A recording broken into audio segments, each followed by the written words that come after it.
Hello everyone, কি অবস্থা সবার? আশা করি সবাই অনেক বেশি ভালো আছেন। তো আজকে আবারও একটা নতুন ব্লগ নিয়ে আসলাম। বলতে গেলে আমাদের গ্রামের অ্যাকচুয়ালি বলতে গেলে আজকে আমাদের গ্রামের ভিউটা আপনাদেরকে আবার দেখাবো। আমাদের তুলা নদীর সামনে যে ভিউটা আছে গাইস, ওসাম ভিউ। দেখেন একবার এই বিকাল টাইমে চারপাশে দেখেন একবার ভিউটা জোস। আর আরেকটা মজার বিষয় হচ্ছে এইদিকে দেখেন সূর্যটা কি সুন্দর দেখাচ্ছে, সামনে দেখেন একবার।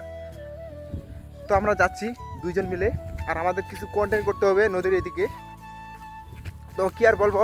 আর যেহেতু গ্রামে থেকে গাইস, অবশ্যই আপনাদেরকে এই গ্রামের দৃশ্যগুলো দেখাবো আপনাদেরকে, যেহেতু আমি গ্রামের ছেলে। ভাই সব ভিউটা একবার দেখেন, কি সুন্দর ভিউ এই সন্ধ্যার টাইমে, বলতে গেলে বিকাল টাইমে।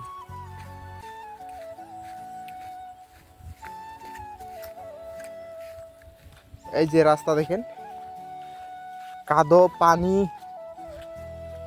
ভাঙ্গা চাঙ্গা সব কিছুই।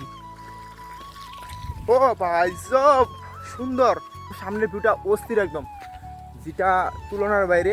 আর নদীর পানি অনেকটা কমে গেছে।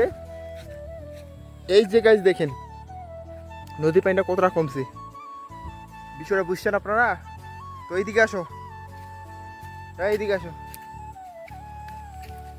আসলে গাইজ কি আর বলবো, এইদিকে আসে পায়খানা করছে। মানুষ কতটা খারাপ হতে পারে, এই পাহাড়গুলোর মধ্যে আসে, নদীর পাহাড়গুলোর মধ্যে আসে, এখানে পায়খানা করছে ওরা। কতটা ওরা জঘন্য নিকৃষ্ট আমাদের বাঙালি জাতি।